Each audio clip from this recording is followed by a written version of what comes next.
राजीव गांधी जी उस जमाने में पहली बार 21वीं सेंचुरी की बात करी थी।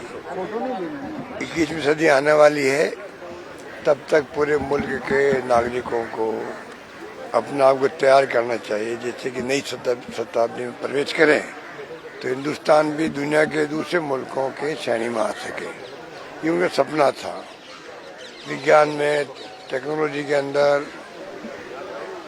सोशल मीडिया में महिलाओं के लिए, युवाओं के लिए एक सपना था उनके लिए। इसीलिए उन्होंने 18 साल के युवाओं को मतदान का अधिकार दिया, पार्टी में विरोध के बावजूद भी दिया। एक सपना था कि युवा पीढ़ी ही आने वाले कल के भारत के निर्माता बनेगी। ये सपना आज भी हम सब संजोए उनके लिए। नई पीढ़ी को चाहिए कि उनके बारे में व्यक्तित्व क्या था, कर्तव्य क्या था, देश दुनिया में क्या उन्होंने अमिट छाप छोड़ी, उसे अवगत हो, जिससे कि नई पीढ़ी भी आगे बढ़ सके और उपलब्धि हासिल कर सके। यही हमारी सच्ची श्रद्धांजलि होगी। सर, राहुल गांधी जी ने कहा कि वो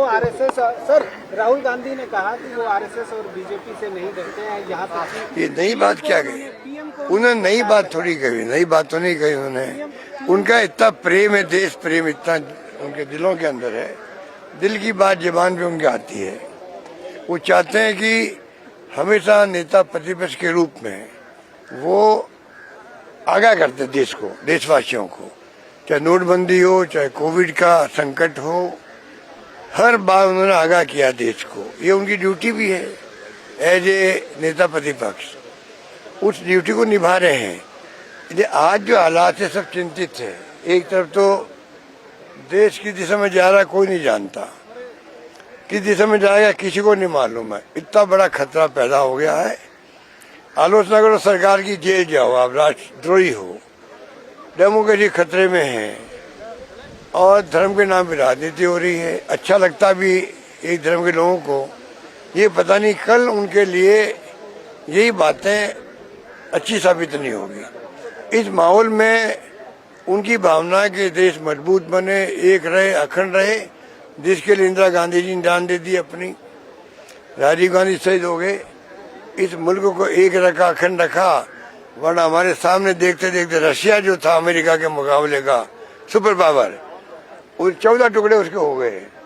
तो कृपा करके ये अलग अलग भाषाएं समझ में आती नहीं एक दूसरे को। अलग अलग धर्म के लोग हैं, अलग अलग वर्गों के लोग हैं, उन सबको प्यार मोहब्बत से रखना चाहिए। और इसके लिए जिम्मेदारी विपक्ष के अलावा ज्यादा सत्ता पक्ष की होती है। जो प्राइम मिनिस्टर होता है वो एक पार्टी का नहीं रहता है। बनने के बाद में, प्राइम मिनिस्टर बनने के बाद में, मुख्यमंत्री बनने के बाद में वो तमाम पार्टियों को रहता है। तमाम पार्टी के लोग जो होते हैं देशवासी होते हैं, प्रदेशवासी होते हैं, उन सब की रक्षा करने का, उनके साथ में न्याय सुनिश्चित करने का उनका धर्म बनता है। दुर्भाग्य से अभी वो भावना मोदी जी में नहीं है। वो अपनी पार्टी के प्रधानमंत्री के रूप में काम कर रहे हैं। वो नहीं होना चाहिए। प्रधानमंत्री बनने के बाद में आप सभी पार्टियों के जो विचारधारा के लोग हैं, आम लोग, उन सबके साथ में उनका प्यार मोहब्बत का रिश्ता होना चाहिए।